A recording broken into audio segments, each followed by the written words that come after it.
yet another session of Teach Me How to Cook, the festive season edition. And today I'm sitting with two beautiful ladies. I call her Sha, but her name is Natasha. Then I call her Vanda, but her name is Priscilla. They're going to introduce themselves and they're going to tell us who they really are. And they're going to talk more about the festive season. Remember, festive season is not only about one type of religion. It's not only about Christmas itself. Christmas is one of the highlights of the festive seasons.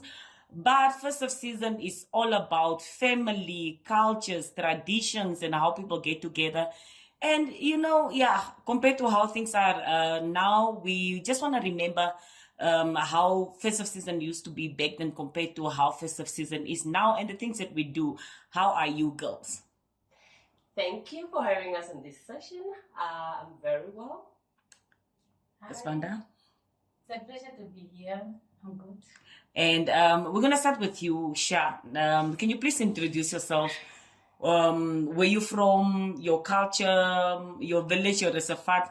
And I don't want to say village reservat because then the people will know the culture. I don't want to put words in your mouth. So who are you and what tribe are you? Well, my name is Ivangere Ngwarambuka, known as Natasha, also nicknamed as Sha, as you've heard. So I'm from Erongo region, the region of excellence.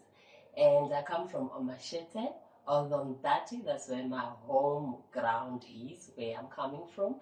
And I am Omukwashibi. That is now my clan and my totem. So Omukwashibi is a part of the maternal, which is now we are more related to the maternal as my family. I'm Oshiro speaking, by the way, anyway. That's my culture, that's who I am. And so I'm Omukwashibi, Omunakwenda Tangume, and Omunakwenda. So the second part, the later part is from my father, Omukwashibi is from my maternal. So I will be telling you a bit about how we celebrate our festive seasons. And festivity to us means anything else, which is we refer to as the word is omukanti, which is actually festive, and it's somehow slightly translated also as weddings and any other celebrations. Thank you very much. For interest's sake, how many kilometers is your village or your reservat? So my reservat or my village, which is around 30, most beautiful. I would like to invite you there with your entire team of NAMPA, by the way.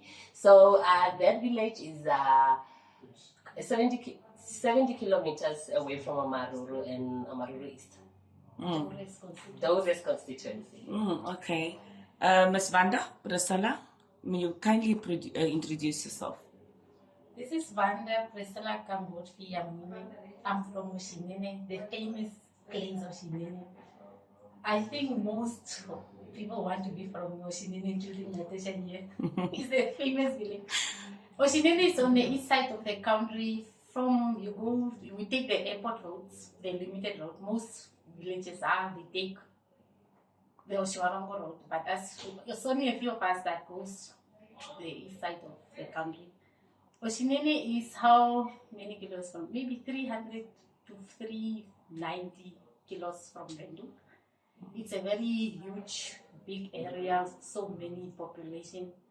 Everyone looks forward to go to Oshinene during the festive season. A lot happens, and I'm going to tell you more about it as we proceed. Thank you so much. So after the break, we're going to talk about the festive season. You mentioned, Sha, that festive season is not only for you. It includes a lot of things, meaning that weddings and all the other celebrations. So when we come from the break, we're going to talk more about the Ochinene culture, what they do there during festive season, and the reservat of Machete, yes. So after the break.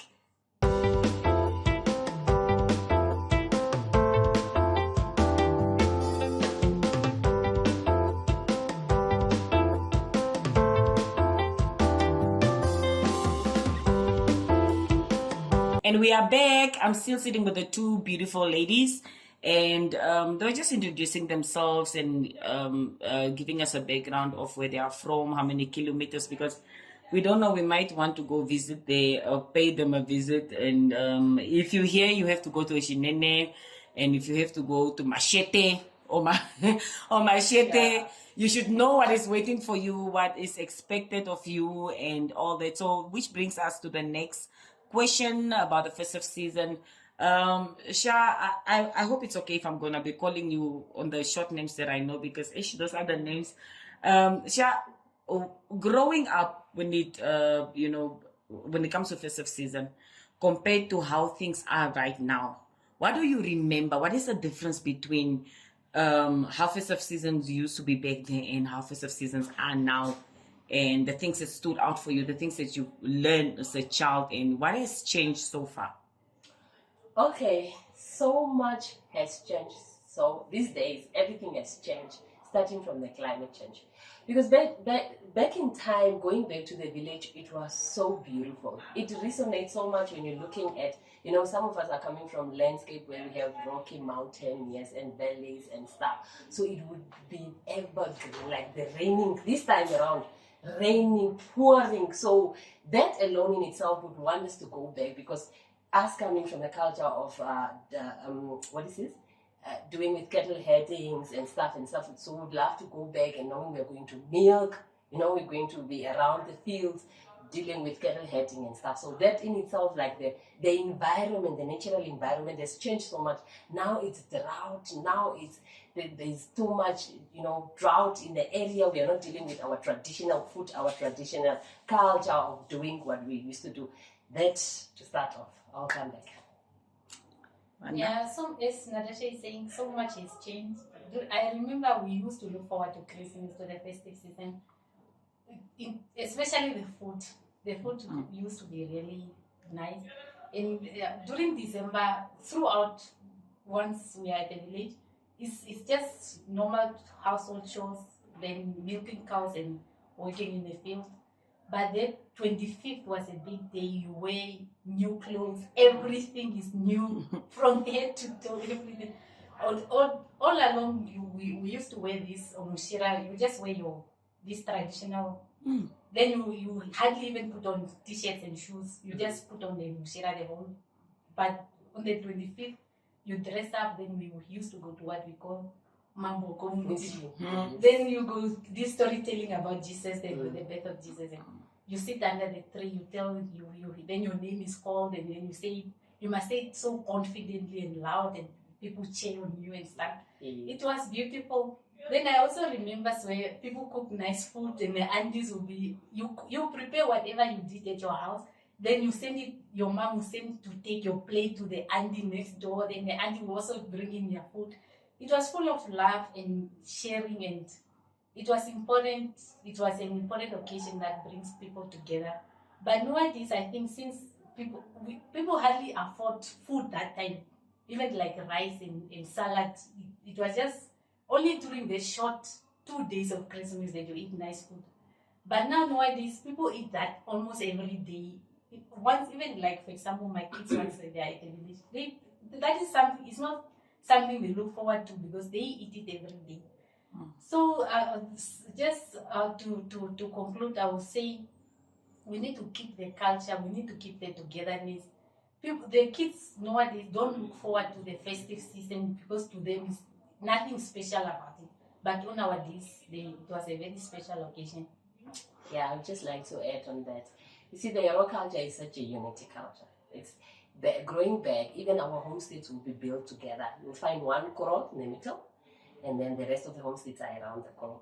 So that it will keep us together, and like she was mentioning, we would not even know as families, like, this child belongs to who.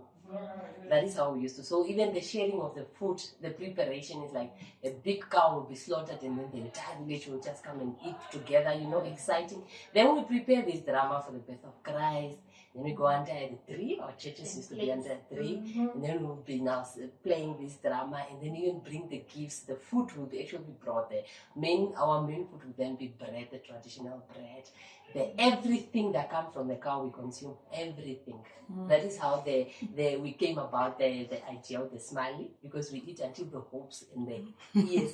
Everything is you eat everything. And into it also, on the part of the meat, there is certain meat that is only be eaten by men, and others also just eaten by women. Now, everything has changed, because even the structure of our buildings have changed. People are no longer staying in together in one court. People are building new modern houses. with fans, with television. We never used to have television. We'd wake up 6 in the morning and do the farm things, and what. And So, no network also. yes, and so our mind would be prepared, going like, I'm going for festivity and I'm going for Christmas. Christmas is so exciting because we are getting, most probably only time we are getting new clothes.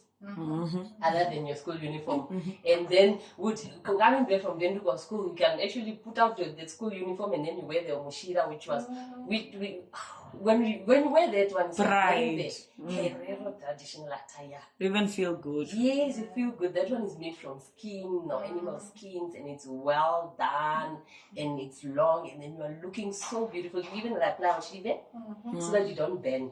Shiva is the red. The red one from the Bahimba. So you don't have to be burned. And the Mushira used to be now, it has a tail, so it's very nice and long. And then Even at the outstanding significant thing is when the child is a body. With the Mushira. You cannot be skinny, man. You can't be skinny. Yeah. It's like you are malnourished. You are not well fed. You must, when you are wearing that one, you must have the body. The people will even look at you until you vanish. Nowadays, you don't even have a Mushira. It's like it's like nowadays kids know that it's nudity, it's nakedness. No, you are deformating my character or whatever. There's so many things happening. But yeah. After the break, we're gonna go into the food now. We wanna know, what is your favorite food during the festive season? How do you make it? What are the special recipes? And yeah, just take us through, because there might be somebody watching and the person will want to know about a special recipe. After the break.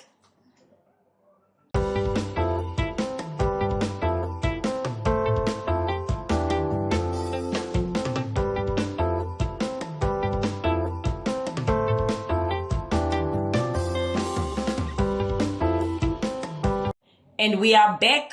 I'm still with the two beautiful ladies, Shah and Vanda. And they are both from the Herero culture.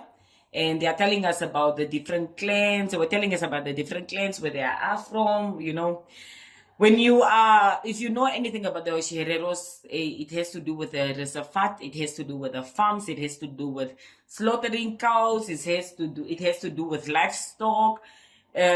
Specifically cows, which bring me to the next question, Shah.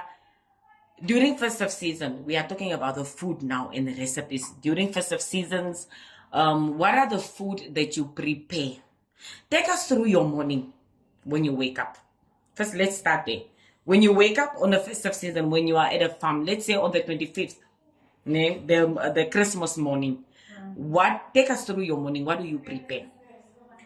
Okay, so during the festive season, normally we would the head of the house, who's not the father or Ghana, it is run by a woman, it's a woman, would normally decide on either slaughtering a goat, it's a small livestock, or if they have enough, then it can be a cow or a calf, a little bit there. So that's the day before. So that now it's the right up, because remember it's in the villages and we don't have electricity. So we make sure that meat preparation is done we preserve it for later days. So we would slaughter the cow, hang it up in a space, storeroom or place, and then the next morning we'd start off. So the evening we prepare bread. That Herero bread, guys. The day that, from the moment that you have ever learned that there is a word Herero bread, it's because we made the bread in our three leg pot. So that one you prepare it, we usually want to have it fresh, so sometimes we prepare it late in the evening for the next morning, or sometimes junkies, which is also known as pancakes. And then in the morning, when you go to the coral, milk is our thing. We cannot live without milk. So you go get the fresh milk from the cows or the goat. Actually, back in time, the goat's milk used to be better to make tea. I'm not talking about breakfast now. So the goat milk, you go get the goat milk, and then remember, was last night we slaughtered. So this was now a bit, so there's fresh milk. We cook the milk, we put the water for tea or coffee, and then we have our fresh bread, bakery, and then we have our liver. Nice breakfast with the liver. So back in time, we never used to use spices. The only spice, salt. Salt was our best spice for the kitchen. Or in a bit of, maybe white pepper. herbs, normally talk herbs, Yeah. traditional herbs. So that would be breakfast, just a nice fresh bread, bread, and then milk with tea with milk from the goat was the best. Vanilla. Ooh, that one you don't even want to give to a child. So milk from the goat. How does it taste? Does it taste like the cow milk? It does not taste like the cow milk. It even has an aftertaste, and it's even Oh, there's a thicker. Smell, Yeah, it smells It and also smells stronger. strong It tastes nicer. and healthier. Oh, Yeah. it's healthier. Yeah, Okay. more healthier. So that, but then we don't even have to do that now anymore. So that's the breakfast part. Maybe one that can add something to show me that. And if you put on tea, goat's milk in the tea, it's not for kids. Yes, That is the best tea of vanilla. it's like the tea is like chocolate, like this, huh? Creamy, nice and creamy tea. So I think it's from And then you also put the mint, because we would plant the mint in. So that one was important to have. You put that one in. It's only for your breakfast. Okay, ours is like my father. As we are really not into the birth of Jesus sort of setup. So my father respected the holiday, like Osonda Hato, Osonda Hato Christmas. It's a holiday. So to him, he also referred it as a holiday, sort of. So we didn't have much, so we will not slaughter a cow. We will slaughter either a sheep or a goat. But then my brothers were so lazy. Sometimes we must slaughter on the 24th. But 24th is also the day Omaboko Muti. Yeah. Where they say telling, as we mentioned earlier. So sometimes after the telling, then my brother will play elsewhere. Then they will arrive late. When you arrive late, you won't slaughter anything. It's late. It's late. But then 25th is a sacred day. You won't slaughter anything that day. So then they have the challenge of they need to be home on time so that they slaughter for the next day. But the preparation, the food preparation, as Natasha mentioned, once we slaughter, then they must put, then we hang the meat on the branches of the tree where it's open. Then there was the first time we have a cat in the house. We hardly have cats. I think your in-laws have cats, we don't have cats. Then it was the first time my mom got this little cute cat. Then she was like, no, let's keep this one.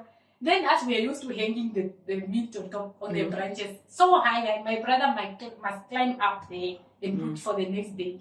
Then the cat went there and pushed the meat down and the dogs ate them. Then the next morning when we were waking up, there's nothing.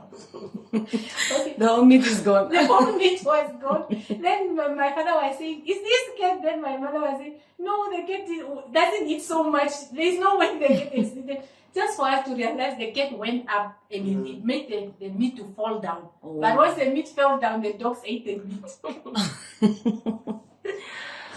The drama. But the 25th is a very special day. From breakfast, everyone is in a joyous mood. You prepare your breakfast.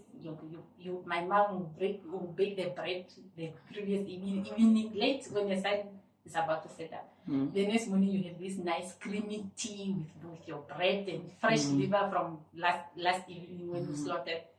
Then you after breakfast immediately you start preparing for the lunch. The lunch, and as you know, when modern people, my mom was also in town. She knew salads and a few things here and there. So it was like a festive, a whole big thing. So many salads, and sometimes we also suggest we fry the meat. Those things were new to us. We never. I think it was the first time for us to also try dry meat. Then we'll fry, then there will be plenty of food, lots of salad. But then after breakfast is when you prepare, but you don't eat lunchtime. You only eat it in the evening. Yeah, so that's how it is. Yeah, and like I'm just wondering back in time how the lunches and the dinner would be, because obviously the other times they would be making the bread. But then the salad and the stuff that she was talking about, it's more recent. So I think back in time they would just have pap and meat. Yeah. but it was still, the spirit is still there. The Christmas spirit is still there. Because during the day, there's hymns and music that is being done, dances are happening, and then we are raking the yard, the whole homestead is being raked, spring cleaning. We are putting on branches to bring the representation of the festivity. Now it's about, we are laying tables now. We came to modernization, so now we prepare the different salads, whatnot and the whatnot seasonings, and we even have champagnes. Now we even put up a Christmas tree in the corner. We light it, you know, and then we even give through some gifts there under the thing, and the kids are being threatened. Don't complain,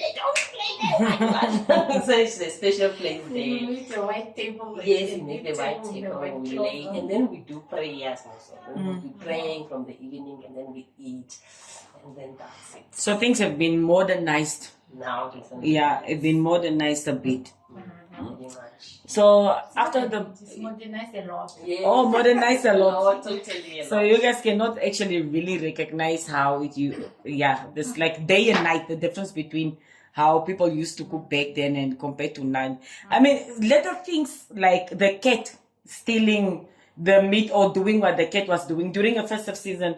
Those things are something that you can talk about. You were even laughing about it, because those are the little things that are happening. Or maybe our uncle having a little bit too much to drink and making noise in the village. You know, those are the little things that we used to enjoy. Make everything disorganized. Those are the little things that we used to enjoy, you know, when it comes to festive season And that's and the all time that. we eat plenty of meat. Yeah. Yes. There's no limitation for breakfast or lunch. Yes, but like guys, meat is just our thing. That's our food. To be honest, that's our food. We eat it breakfast, lunch, dinner, and I'm thinking meat makes you full. No wonder. No wonder. I don't think we would mind about any other dish that is there. Like if you eat meat, you are full already. So then sometimes back in time you add on a whole jar of omari. Meat and omari. How healthy. When you are coming back in January, people will pass by you because they can't use it on. And then the type of plates that you used to use. The plates for the farm is not these fancy plates. What do they call this? Animal. The one that is aluminium plates. The aluminium plates. Those are and there was a difference. Eating from those plates, drinking from those cups. And the plates were reserved only for special occasions, Especially, only until. And then you see some of them was when it falls, then it creates the catacking. Those ones will be just for the home people. The neat and new ones are just reserved for the fathers or for certain people. And then don't even talk about the plates. Talk about the number of plates you have to dish. We're dishing about 30 plates. From there to the now. You come to your house. Even when you are dishing, you didn't need it to be disturbed. You need to focus and concentrate. You'll be counting and then stop. Then you say, you disturb me, let's start again. It's mamas, it's papas, it's it's who. But now nowadays, people is just at their house and with their 2 kids and things are so boring. And that plate must have everything else and tomato sauce. Including if there's no tomato sauce, there's no Christmas at all. So yeah. No, those are the good old days, especially when it comes to food. Yes. I hope we're gonna keep the culture. Do you have any final words that you would like to say to anybody who's watching this edition of Festive Season? Just any final remarks? Okay, for me, I would love to say that festive season is such an important season that actually brings family together, reunites us, and bring even how we must continue preserve our cultures and our traditions. So let us not do away with it. Let us continue coming together. Let us try. I think people are also ready to go back to the basics anyway. Yeah, we want to go and feel we are at the festive season at home, at the village, wanting not to be there, modernized and stuff. So let's continue fostering the spirit of festivity and bringing people together, because that's the only time also the families do come together. So let's continue, there's this unity, but we must just fight for it and relive our life, our traditions. Let us relive it. That is who we are. That is who we are. Yes. Okay, I would like to say the family need to put in effort in being together. It's the time I saw on social media there was a post that says some family need to pass apologies, and so families, it's important. The culture is important. It's the only thing that will keep us moving forward. So let's embrace it during this festive season, and I would like to say a special shout out to my Shinini village people. Thank you. Thank you. It was nice having you guys. It was really fun talking about the festive seasons and how you grew up, your culture, and looking forward to be talking more about you guys. Wish you nothing but the best with this festive season. Thank you. Sela.